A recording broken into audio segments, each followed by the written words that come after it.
prophetic apocalypse. And we remember the things that we did in those days. So put your hands together for Mr. Omoyele. He will take it. I won't call it hot seat. He will be able to sit.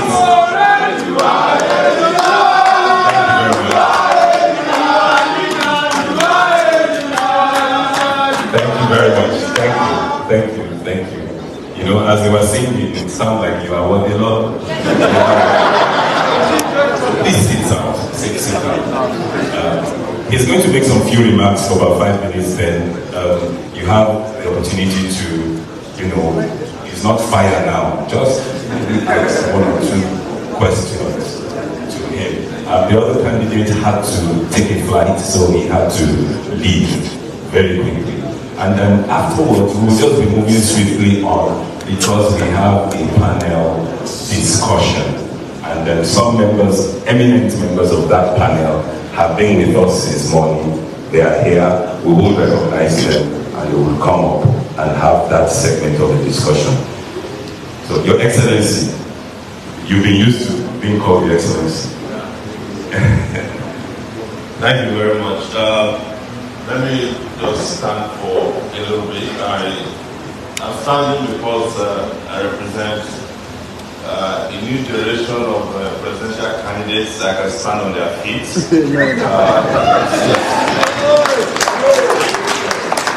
I also do that out of respect for the House. And I want to say that I wish my friend Kola Abiola was seated there. He took permission from me that he's going to be battle for another program. But I wish that I could have said a few things to him because I've not seen him since the burial of his dad in 1992. Yes. As small as I was at that time, I was the one who conducted the burial because we wouldn't let the federal government come to desecrate his grave. The other thing I wanted to say to him, when you guys were introducing the presidential candidate of the PRP, he was looking at me because I'm the real presidential candidate of the PRP. The PRP had just had an alliance with AacParty. Okola is the flag bearer of the other PRP. I wanted to tell him in his face. One of the things I wanted to say to him is that, you know, biblically, there are the characters that come and gone. My middle name is Stephen. And I wanted to reject it when I was growing up. But you know, our parents in Yoruba, when they name you something, it has something in the future for you.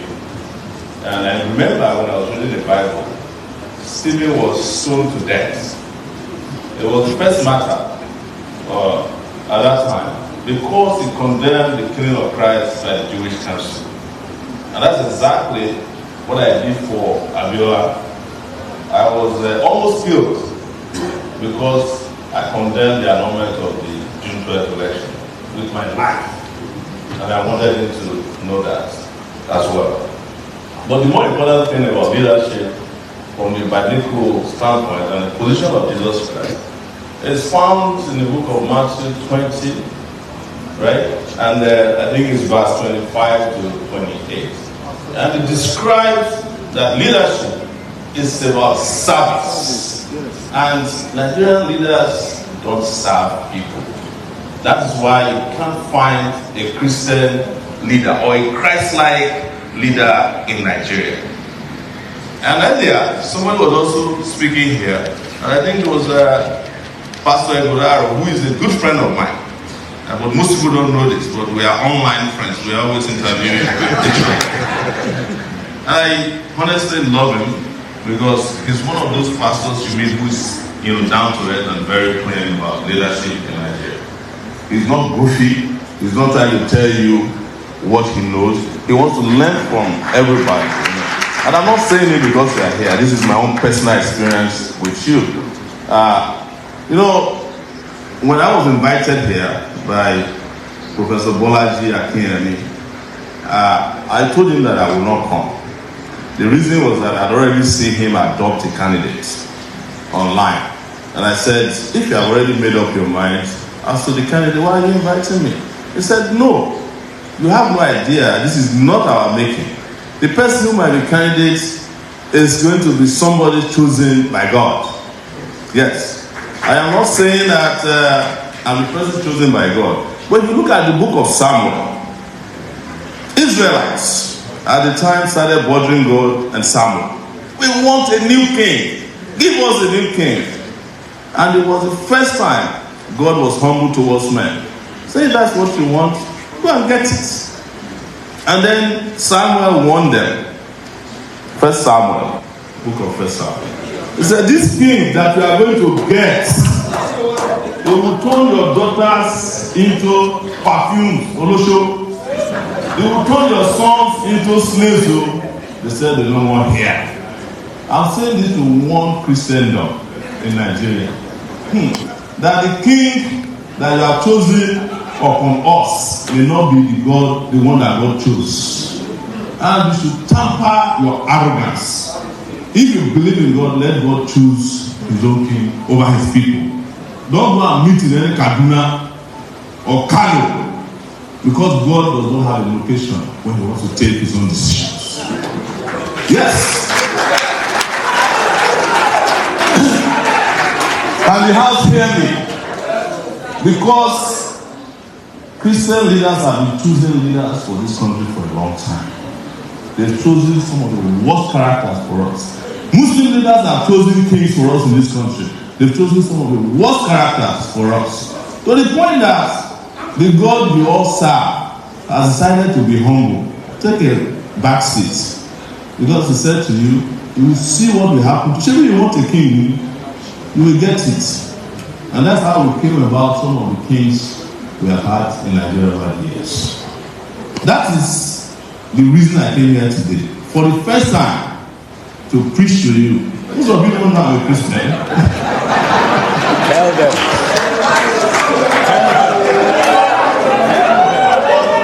But if I started a church, no pastor in Nigeria can compete with me in terms of membership.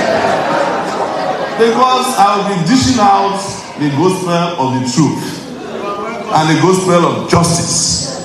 But I don't want to enter that crowded area. I have opted to work as a servant of the people. And I have been doing it for 3 decades. When I speak in Nigeria, people look at me and say, because I have a good stature, very young feet and handsome. Yes. Oh, maybe Sowore just came in 2015. I've been around since 1989. Anybody who attended the University of Lagos will attest to this. I was a student union president at the University of Lagos in 1992 at the age of 21. Probably the youngest to ever be a student union president. So when some people mock me and say, HUG president, well, the truth is that some of the people who are running Nigeria today cannot govern the University of Lagos of the 90s. That's the truth. There is no way a Buhari can be elected to the University of Lagos Student Union leadership when he didn't go to university. Yes. Let somebody say hallelujah. Thank you very much. But honestly, I'm not here today to reclaim any kind of religion. I'm here to pay homage to ideas like this. I'm here to remind Nigerians, like Samuel did, that be careful when you keep pushing God in your own directions. Because Nigeria is the first country I've been in the world where people design their own gods. So when they tell their God to sleep, he sleeps. When they say wake up, God wakes up in Nigeria. When they say God, look the other way during corruption, the God will look the other way during corruption. Say God, attend our wedding, God will be there. That is not God.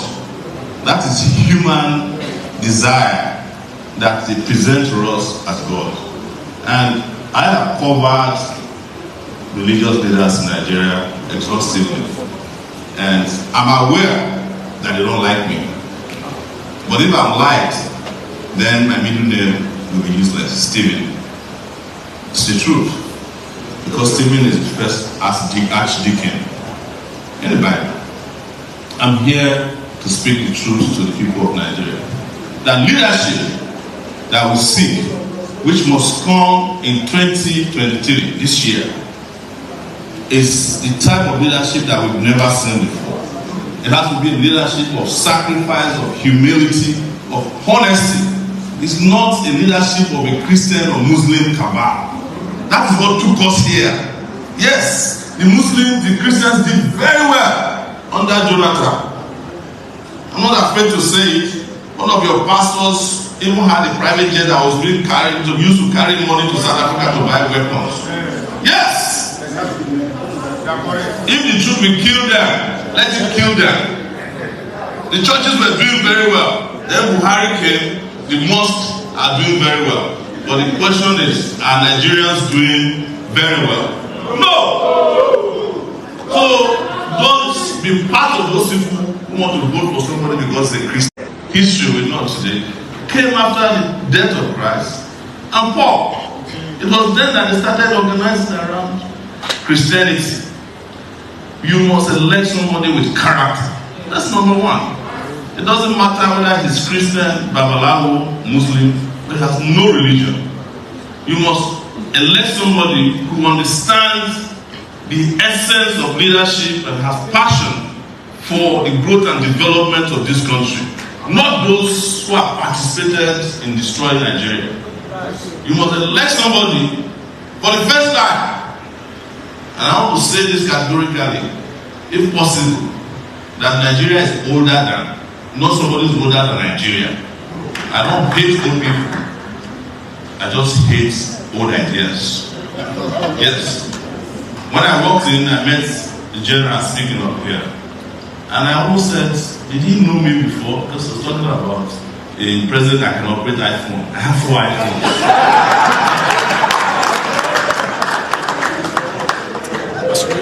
We're talking about disruptive leadership. That is very key and it's not funny. Because when people hear disruption, they think about area boys disruptive. That's not disruption. Disruption is a process of bypassing old things. You know, basically what disruption is that in another 10 years, traffic will become history in Lagos because we'll be using drone taxis. That's disruption. Disruption is the establishment of Skype. Instead of you paying for telephone, you can reach anybody. Disruption is the creation of technological ideas that have changed the world. That's what he meant by disruption, not what Kola Abiola was saying. You understand? Yeah, I told him to his face. He is, in my view, younger at heart than his response to his ideas. Disruption is a leadership that comes here and turns Nigeria around without a bloated civil service. Disruption is a government that can pay your salaries without you going to a bank. Disruption is a system in which you don't have to go to your village to vote for your candidate, but you can do it on your device. That is disruption. Because as we are standing here today, we are not even sure that the election will happen, simply because we are still using paper elections. But India votes, and by 4 p.m. the same day, they will get results of the winner of the election in India. Nigeria is just 300 million, 250 million, 200 something million. India is 1.something billion people. If India can vote and count their votes on the same day, they don't go to a tribunal. Why can't Nigeria do it? Brazil just voted. By 12 noon, you know who is likely to win the election.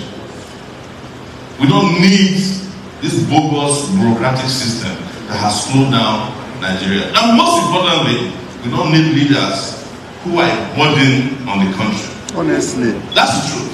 Honestly. Any leader in 2023 that needs to be carried into office and carried out is not going to work for them. Any leader that cannot move Agbada up and throw it down is not needed for Nigeria. Amen. But most importantly, we should not be wearing Agbada in 2023. There is no need for 3-piece pajamas because our president should be able to go to work. And if you are wearing Agbada, something might hold it back. You know, And I'm not saying that we must wear suits, even if it is banter, which our parents used to wear, so that they can get to farm and come back on time. We should wear it. But what I'm saying is not the clothing. Again, it comes to character, it comes to capacity, it comes to capability. It comes to exposure, it comes to education. Right? A lot of our co-contestants, they don't even know where they went to school. Some of them, because they have forgotten, some of them, they deliberately did not know. You know how you wipe out your history so that nobody can find it. But history is like money. It always has a paper trail. That's how we found out that some of them, like a pastor, a brother who stylishly reflected, may not know their parents. You know? And some of them also know their parents, but they haven't done anything to make life great for their parents. But I know if I stay here till between now and tomorrow, you will not be satisfied with what we have to say.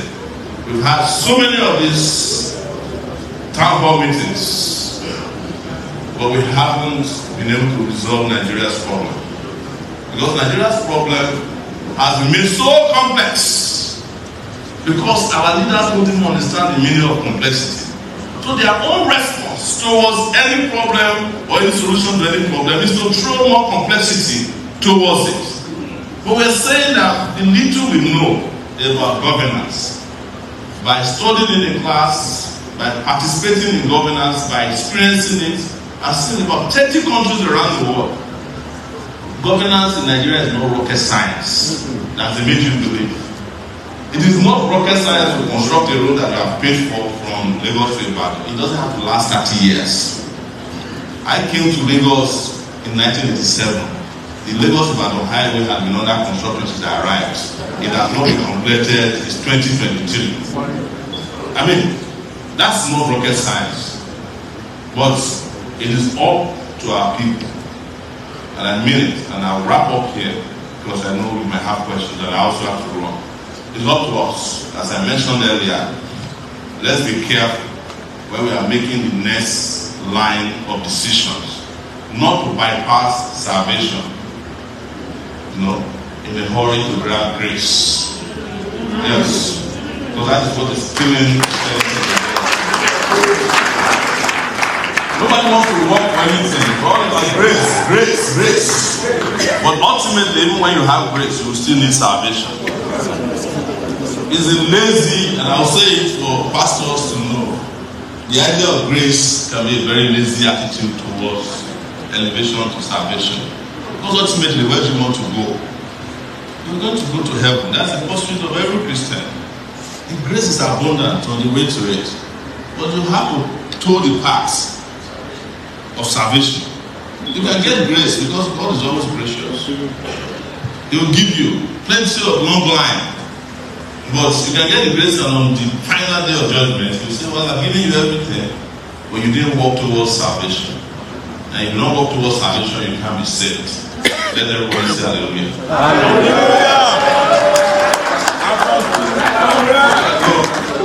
Thank you very much, Dr. Akiyemi. So most people don't know how I met Dr. Akiyemi. There are two Bolaji Akiyemis in Nigeria. One of them, very older Akiyemi, and is a writer. He too is a writer. How I found out about him was recent, and I'm confessing this. He was writing on Sahara reporters. This is not something that should be said publicly. And I published him. And I got a letter from the person who called himself the real Bolaji Akiyemi, that somebody is plagiarizing his name, writing articles against the government. And the government wants to grab him. And he believes that it is a conspiracy that I conducted. I said, you can't be the only Bolaji Akiyemi in Nigeria. The only family that I know doesn't exist aside my own Sowore, but I know a lot of Akiyemis. And I told him to sue me while I go look for the Bolaji Akiyemi. Yes. Before he could sue me, I was able to produce a more magnificent, better, more intelligent. And I'm not lying. I told you the first time I met him. I was actually afraid that he might be using a pseudonym. But this one, is bigger and better. Thank you very much.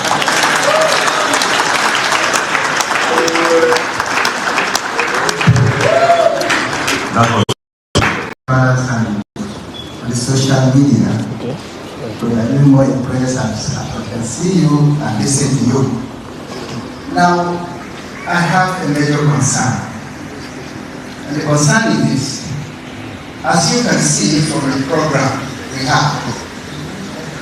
have a crowded list of presidential candidates.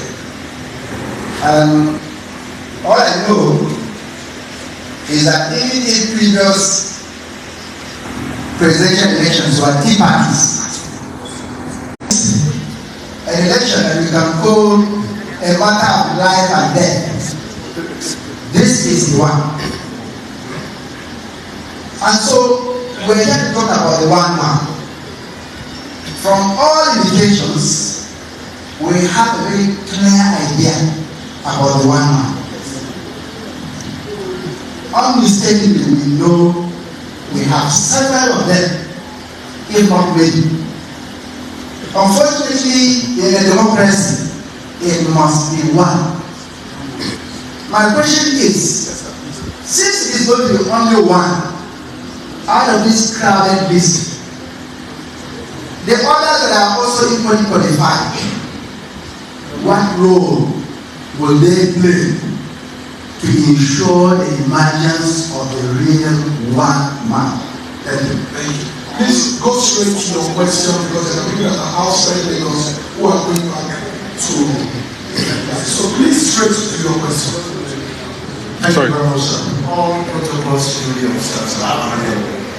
Sir, when you were talking, jocularly though, you kind of condemned the use of Abada. Jocularly. But there's something I have observed about developed nations of the world. No nation has ever developed without paying close attention to their cultures, traditions, and languages. No nation has ever developed without meaningful contribution of their cultural traditions and languages. These three are fast evaporating in Nigeria. You can't get to China and get a Mr. Stephen. It's impossible. So, what are you going to do? Make sure you're the woman to revitalize and revive our cultural tradition and language heritages. Thank you very much. Hello, my name is Lawal Oluwatoyin. No one. My question is, actually, presently, Nigeria needs a leader. Nigeria needs a deliverer. Because we have known the extent of damage done to this country, so we need a deliverer. Now my question is, how do we know that deliverer that we are going to vote for? Thank you. How?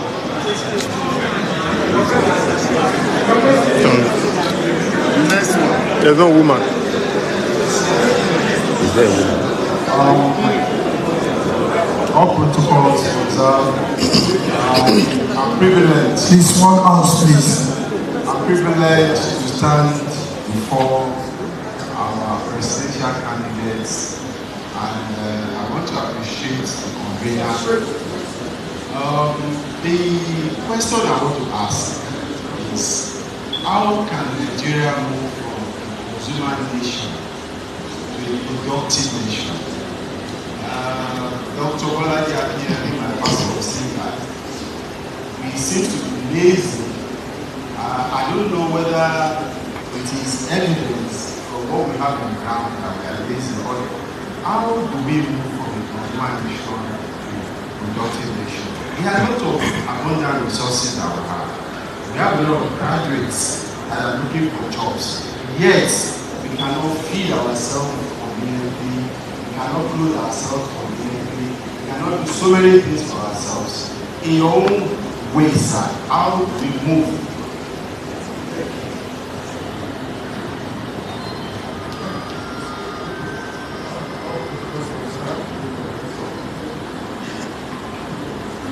All protocols observed. I'm ready to follow the show. I'm so happy that Dr. Kemi and my good brother, Itua, they are working together. And my prayer is that this country will be better very soon by the grace of God. This morning, I've sent it to Pastor Itua and Dr. and son. There is this Indian pastor who was prophesying about what Nigeria will be in the next 5 years. But are we ready for it? When Chairman of INEC said yesterday that he's not sure election will hold, because we are still working analog. I mean, Pastor Itua commenced a program some years ago whereby the diaspora can vote 30 million without leaving your house. I'm scared of going to vote because I don't know what it's going to be there. So what you and other people are doing to make sure that, you said it, Brazil went to vote within a few hours, they got the results. Indians, they are more than us, we're just 200. And we refuse to let the system work. And thank God we are here because I believe those who are here today, they will make it work. You and other candidates, when will you come together and say we must adopt an electric system to vote so that we don't have to queue for the whole day? Thank you very much. Thank you. Okay, my name is Shola Oluwadiko. Let me first of all say that my perspective about who you are has changed today. I used to believe that the Sowore is, and when I see you go to places with crowds of youths who are, but it has, changed today. You are a good man, very intelligent, and I believe God will help you. Now, these are questions about issues spoke, quite a number of conferences and meetings. So I don't want to go the way of asking you how you're going to change Nigeria. But my two questions with regards to the church. First of all, if you become president, how do you intend to protect the Christian church in the north? Considering all that they are going through right now that is obvious for everyone to see. And then secondly, coming back to the generality of the Christian church, how do you intend to establish a robust relationship between the government and the church? Thank you very much. That's my question.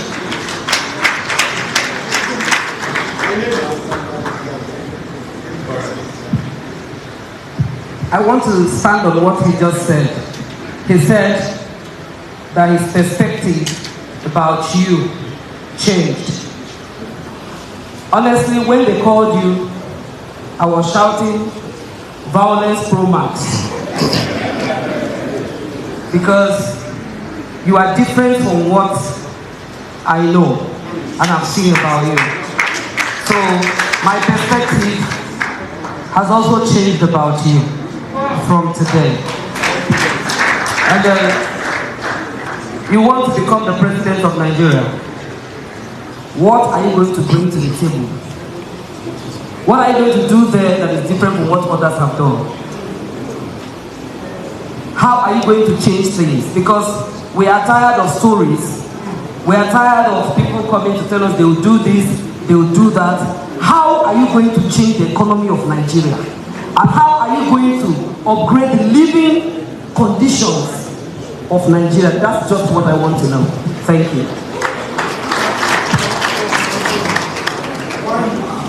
Thank you, sir.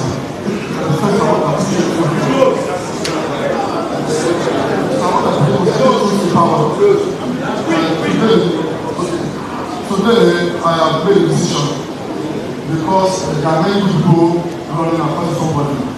But who can we say among them? Speak our truth. Obviously, speak our truth. And I tell you. But I find it very simple. I had watched somewhere when you said what the youth are doing to save their family and save themselves. So I want to speak back to the youth.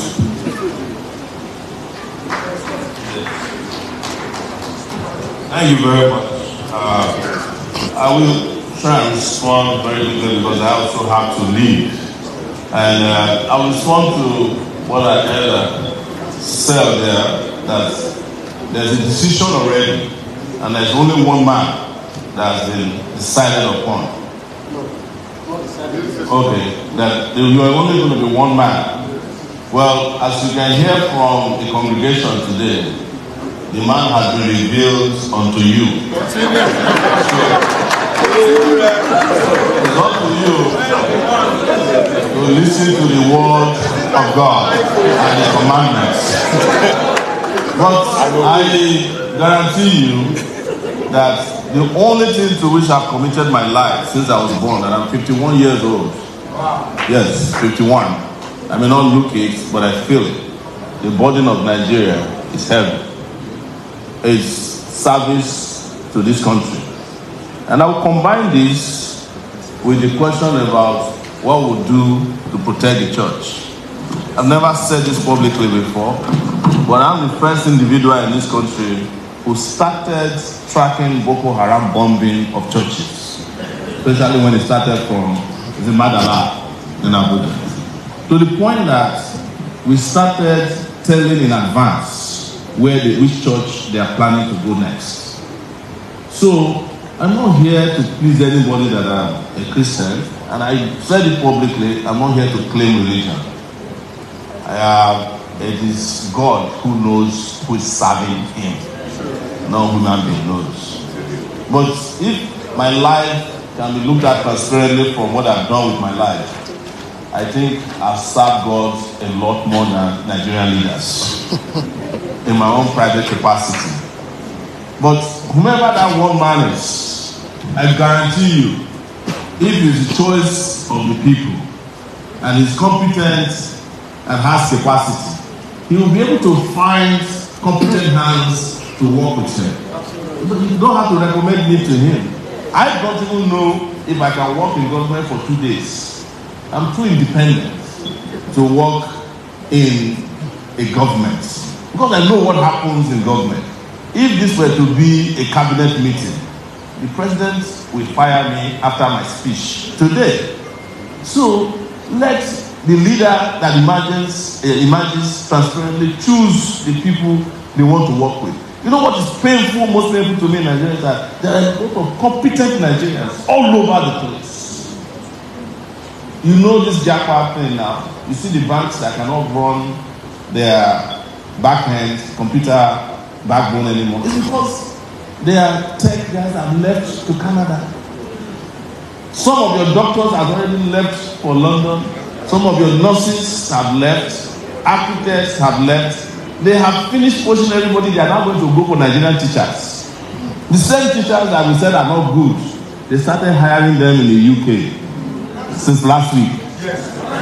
The same teachers that you always spit on, the guys who are collecting 30,000 naira per month, and Kogi pays 5,000 per month. That's the minimum wage in Kogi State. Yes, they are hiring them.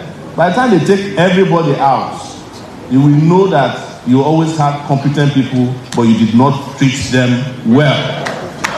Yes. But that's what I'm coming to do, is to restore that dignity and glory to people who have kept this country together, whichever capacity they have done it. And I repeat again, sir, that person, the only one person has been revealed unto you. Don't overlook the person. With regards to culture, our brother asked about culture and tradition. The Agbada thing was a joke for me, even though I hate flamboyance, especially the people you call excellency, the way they dress. You know, when you have people who have nothing upstairs and they are dressing deep, it annoys me. You know, I wish there's a law that says that if you are wearing Agbada, you must have something upstairs. So that when we see somebody wearing Agbada, we know that they are respectable people. But the bigger the Agbada in this country, the more useless they are. That's why I was condemning Agbada from the point of symbolism, not from the point of culture. In terms of culture, any country that loses its language has lost its way. The English knew what they were doing when they made English compulsory. If you find somebody today who is speaking Yoruba, we make fun of them. Yoruba, go to Facebook. If you write something that is not correct in English, they say, oh, your English is not correct. Have you ever found a Yoruba man telling a white man that their Yoruba is not correct? They knew what they were doing. So until we start writing in our own language, and I will make sure that is done. The crime that was committed against culture started when our parents started penalizing people who speak vernacular. Did you not go to a school where they say vernacular speaking is totally prohibited? What is the meaning of vernacular? Your culture. Some of you have been class captain before who were collecting money for people who violated. See a confession at the back. You know, I want to see people who can speak Yoruba better than English, and not people who can speak English better than Yoruba. We need to have a language of instruction to be our real language.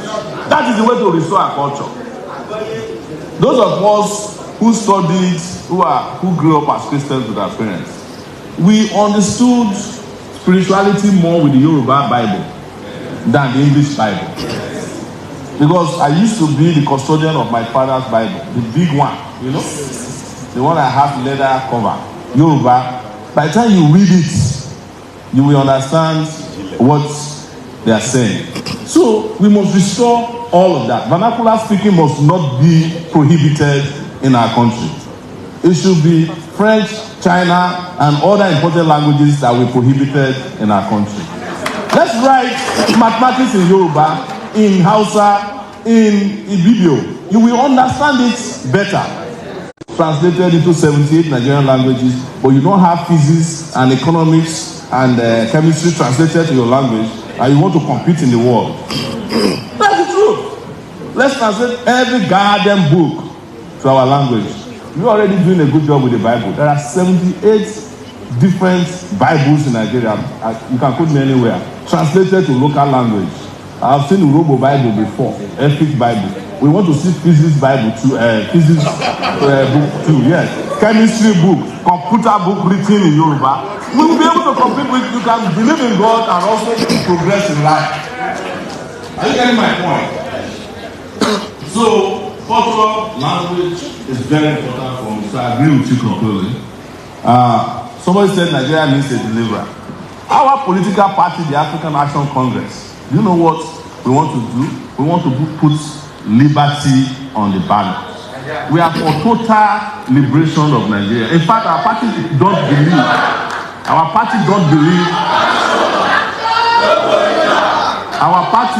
believe that. We don't believe in the white man independence. We are gunning for brand new independence for Nigeria. It is the reason why I have spoken openly, and I've said it. People are talking about the Constitution. Which Constitution? The Nigerian Constitution is a fraudulent document created by Decree 22. It was promulgated with. Were you there when they wrote it? No. Who was there? You can't find any military general who will tell you that they were there when they wrote the Nigerian Constitution. The American Constitution was written in 1789. We know all the people who were present when they were framing it, even though we weren't there. How come we don't know the ones that did our own in 1999? So we have to create or frame a brand new constitution that will take care of so many of the problems that we are discussing now. Nigeria doesn't need a deliverer, it needs a leader. Nobody can deliver anybody. It's you people that will deliver yourselves.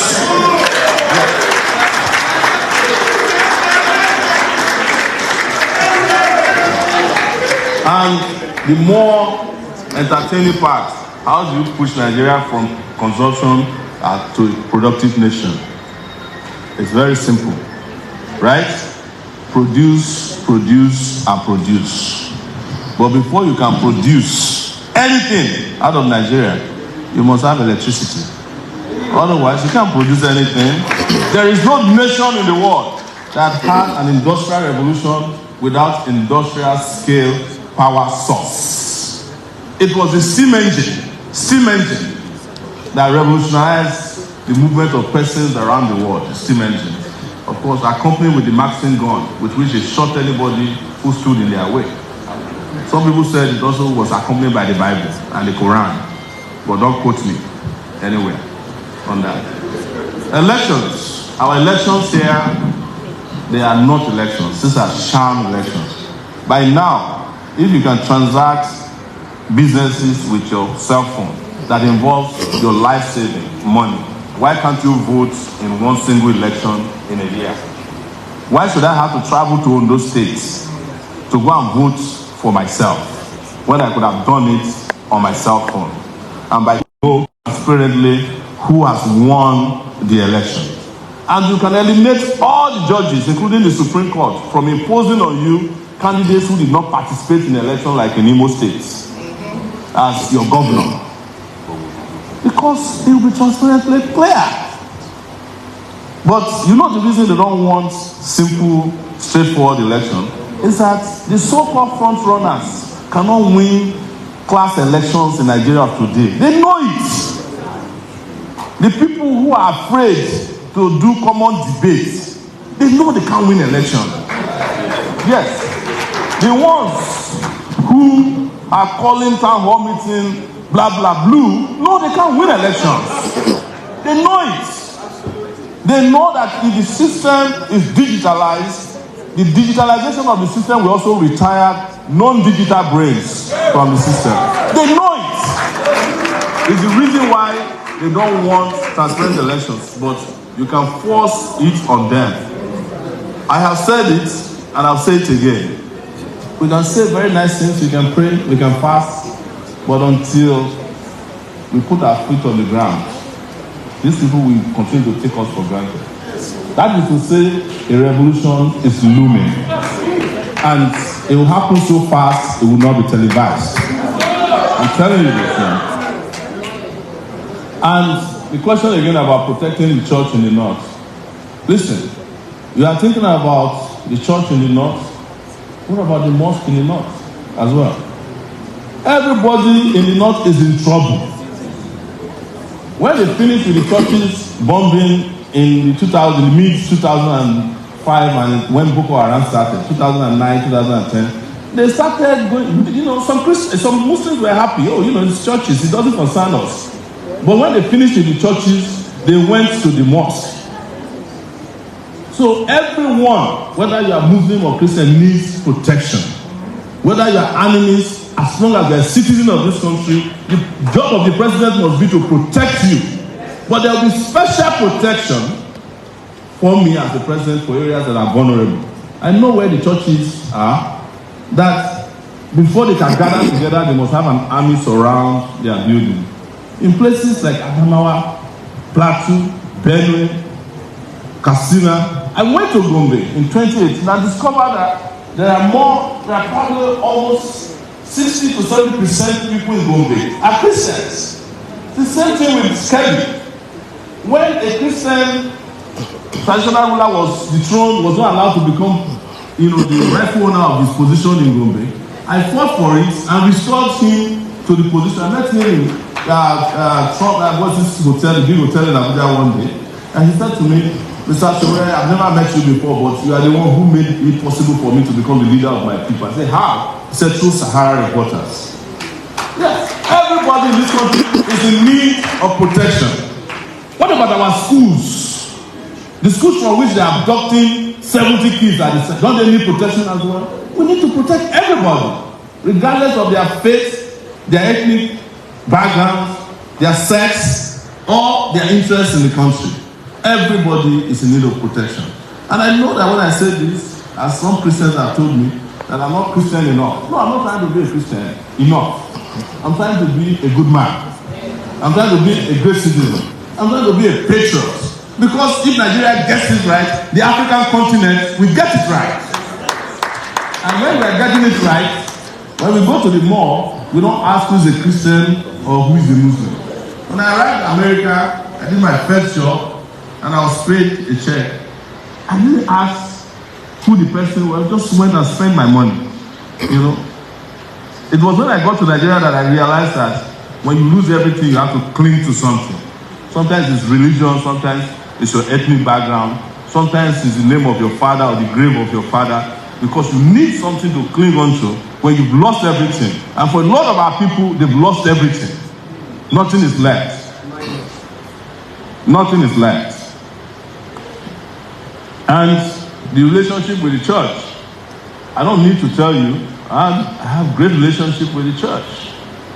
I have great relationship with leaders of our churches. I just told you earlier on that I so much love them, I don't want to create another church so there won't be unhealthy competition. So how much more can you love the church more than that? I don't need to patronize the church by saying I'll be a leader that loves leaders of the church. I went to primary schools created by the Methodist Church. There's a primary school in my village created by the Catholic Church. The last born of my mom Ike was saved by nurses from a Catholic church. So the church has done great for this country.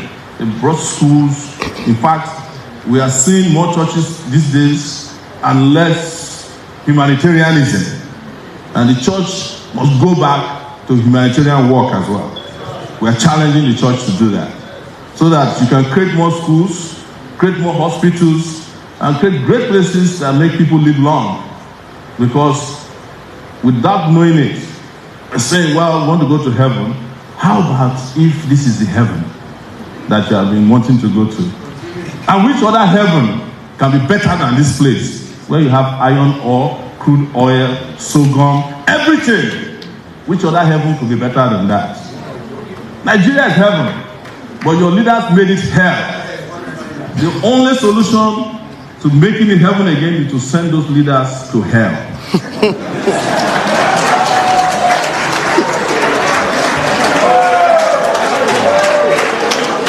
One last thing, again, our sister asked about the economy.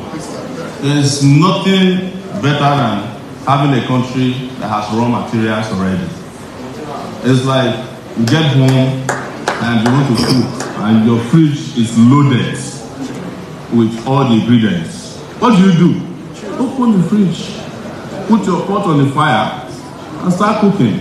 But if you're having responsible people who have such things, they don't open the fridge, they don't cook, and they start ordering from outside.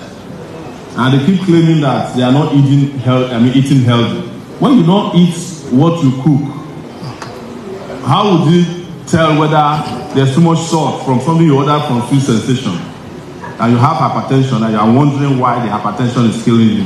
It started from where you are ordering salt from now.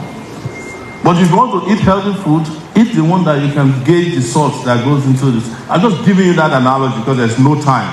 Otherwise, there's no problem with Nigerian economy. It's just that the economy has too many thieves as opposed to those who need help. So having said that, ladies and gentlemen, thank you so much for bringing me once again. Thank you. And thank you, Great Kanokai. Another